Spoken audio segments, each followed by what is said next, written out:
Welcome back. Ando again from Happy Life Martial Arts, and this is lesson number 9 in your self-defense basics course. Did you know that the number one cause of injury-related death for people 65 and over in the United States is falling? When you add the number of people who take a fall and either suffer brain injuries or broken bones, the numbers are shocking. I tell you this because you may never be in a life and death struggle with a violent attacker, but you absolutely will take a fall, maybe even before the end of this video. So today, let's first talk about how to defend yourself from the ground, and then we'll talk about how to defend yourself on the ground. When you were a kid, falling, rolling around, and throwing yourself on the ground were probably fun, right? Well, what happened? At some point, growing up meant standing up. Suddenly, taking a fall was embarrassing. Taking a fall was something to be afraid of. But that's crazy. It's time to make friends again with Mother Earth. Start off by simply standing and sitting down. You can sit straight down or fold one leg behind the other. If you need your hand to help you down, that's okay. The big idea is to start to appreciate those two soft pillows built into your body. They're called your butt. Use them. Trust them. Love them. Since you'll be getting up while you practice, you might as well start building some good self-defense habits. Keep your eyes open, one hand up, and stay balanced. If you turn around or lean over, you might get kicked in the head. So get to a knee and stand up in your stance. If you think about it, falling is just dropping your weight, like we talked about in lesson number 5. You can drop to a knee, or you can drop to your butt. You can drop on your back, or you can drop on your belly. Of course, in self-defense, I don't want you to drop your weight all the way to the ground unless you have to. But if you have to, you shouldn't be afraid to do it.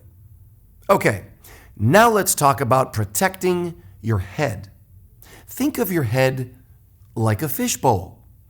If you saw your favorite fish, Freddy, sliding off the table in his bowl, what would you do? You would dive and catch it. Well, I'm here to tell you, my friend, your brain is just as important as Freddy the fish. So, practice sitting down and catching your head.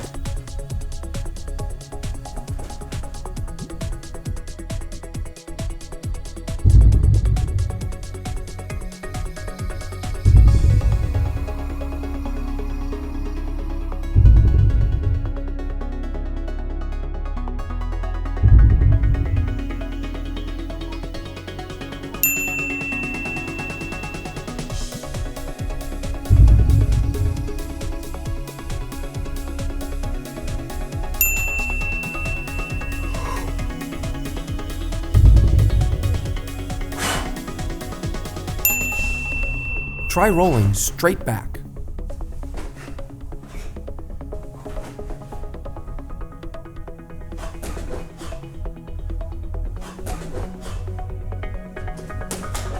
Then try rolling to the side.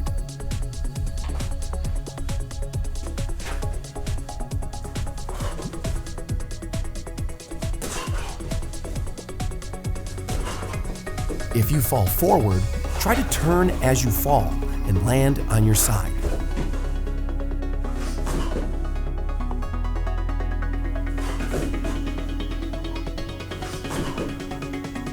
Remember, if you fall and break your shoulder, break your hip, or twist a knee, well, yeah, that's a sad story, but at least you'll be alive to tell it. If you fall and hit your head, though, that might be the end of your story. So keep your priorities straight. Keep your hands by your head. One last thought. In my experience, the most dangerous part of falling is trying to stop yourself from falling. You slip, you know you're going down, but you stick out your hands and you hop across the room trying to stay on your feet anyway. No. That just turns a small fall into a big fall. My advice, don't stall the fall. When you know you're going down, just say, okay, I'm going down, and then control it. Sit down and catch your head as fast as you can. Hopefully, you now feel a little bit better about falling on your own. But what if an attacker knocks you down? What if you take a hit or get tackled? Or what if you slip or trip and pull the attacker down on top of you? Does that change anything that we've been practicing so far? No, not really. Let's take a quick look at the two main ways you might find yourself on the ground with an attacker. If you'd like to keep hitting that pillow you were using in lessons 7 and 8, go right ahead. But I'm lucky. I have this fancy pillow. This is my training partner, Julio. Say hey, Julio. Oh, that is so Julio. Okay, number one, let's say we fall on top of the attacker. Okay, let's use the rules from lesson number 7. I'm going to push in, go on the attack, and try to drive to the side. The good news here is that all of the strikes that you practiced in lesson number 7 still apply here. You can still use your palm heels. You can still use your headbutts and biting if you have to. You can still use your hammer fists. You can still use your elbows. You can even smash his head into the ground. Sorry, Julio. And this time you have the added benefit of having gravity to back you up. Consider this. If you can touch your attacker, you can hurt your attacker. And if you hurt your attacker, or even just frighten them, there's a chance that they're going to turn away on their own, which only helps your goal of driving over to the side. No matter how it happens, whether you turn them, whether they turn on their own, or whether you knock their arm across, getting to the side is always your ultimate goal. Then I want to get back to my feet. So I'm going to try to drop a knee onto their body, onto their neck, onto their face, maybe both. Whatever I can do to start building back up to my feet so I can back away to safety. The second way you might find yourself on the ground with an attacker is underneath him, on the bottom.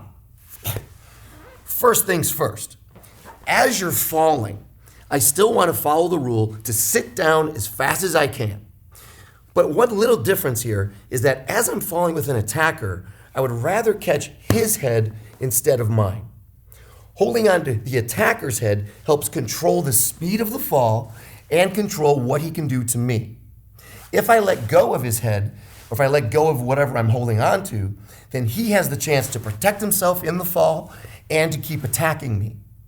Now don't worry, if you let go reflexively because you've been training, and you catch your head so it doesn't hit the ground, that's still a smart move. Just make sure you get your hands back in between and back into the fight as fast as you can. Obviously, I don't want to be crushed like a bug under the weight of my attacker. So like in lesson number 8, as I pull in my attacker, as I accept the fall, I'm also going to start turning as much as I can. Think of it like bullfighting, once again, but in the air and on your back. Anything you can do to pull this attacker closer and start turning him past you, to let his body weight slip by you and go into the ground, that's going to save you from injury and put you in a better position. Even if I end up flat on my back, the goal is still going to be the same. Pull him in to limit his freedom, start impacting him with palm heels and headbutts and elbows or whatever you can do, and start driving to the side. My goal is still to try to get to the side or get behind him so that I can free up my legs, put them in front of me, kick, kick, kick, and back away to safety. Again, did you notice how the strategies we covered in lessons number 7 and 8 are being applied all over again here on the ground? If I'm on top, I push in and try to turn them. If I'm on bottom, I pull them closer and try to turn me. I'm also using the same stance that we covered in lesson number 3.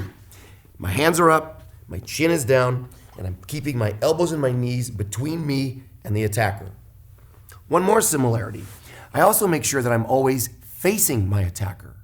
I don't want to turn around and point all of my weapons away from the bad guy while all the bad guy's weapons are pointing straight at me. Don't get me wrong. You can learn many powerful techniques specifically designed for fighting on the ground. But for basic self-defense, I like to keep things simple. And that means applying the same principles that we used standing up down here on the ground. Here's the thing. If you think of the ground as a completely different situation, requiring completely different skills and completely different techniques, you might convince yourself that you have no idea what to do. You might just freeze up. But you do know what to do. You just have to train to do it. Okay. There is one big difference between self-defense on the ground and self-defense on your feet. Footwork. When you're flat on your back, it's easy to think that you can't use your legs anymore. But that would be a mistake. Your legs are still the biggest bones and biggest muscles in your body, so you should use them every chance you get. Here are 3 ways to do just that. The first way is kicking.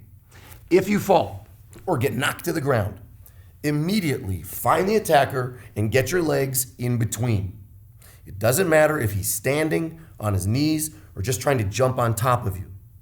Getting your legs in between puts your head farthest away from his weapons and aims your strongest weapons straight at him.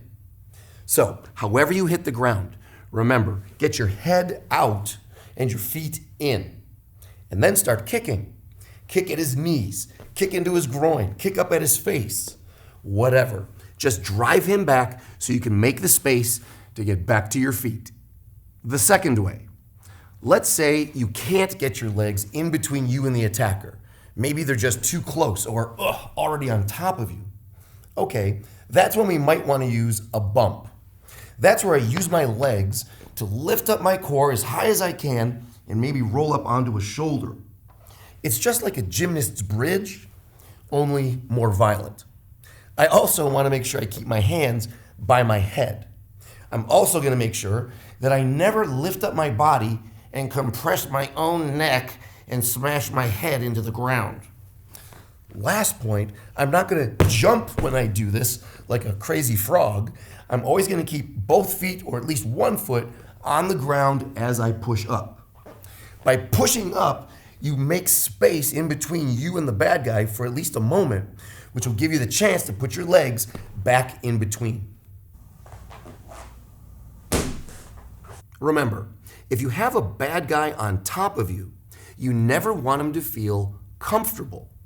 You want him to feel unsettled and off balance. It's like when you're driving your car and you hit a speed bump that you didn't see coming. It gives you a jolt, makes you spill your coffee. Same idea here. Your bump is the speed bump that he didn't see coming. So give him a jolt. Shake his body and shake his confidence. The third way to use your legs on the ground, I'm just going to call scooting or sliding. Use your feet to walk yourself backwards. Walk yourself forwards. You can use your feet to jump backwards. You can use your feet to jump forwards. You can use your feet to run forwards. You can use your feet to run backwards. Woo, woo, woo, woo, woo. You can use your feet to switch, so you can roll over quickly, or just switch sides as your attacker is moving around. To me, I consider all of that footwork. It's also a lot of fun. One little tip. When you're practicing on the ground, wear some pants and a long sleeve shirt. That'll help prevent rug burns. That may sound like a pain, but believe me, it's worth the trouble. Because when it comes to self-defense on the ground, if you want to get back on your feet, you have to use your feet. So get down and have some fun. Here's what I recommend. Practice your bump as soon as you wake up. Presumably you sleep lying down, unless you're a bat. So when you wake up, put your pillow on your belly, give it a bump, turn, kick off the covers, and scoot yourself off the bed. Call me crazy, but I think kicking off the blankets is a great way to kick off the day. If you're finding value in this series of self-defense lessons, please share them with someone you love. I'll see you again in lesson number 10. Until next time, spend some time with your mother, Mother Earth. and keep fighting for a happy life.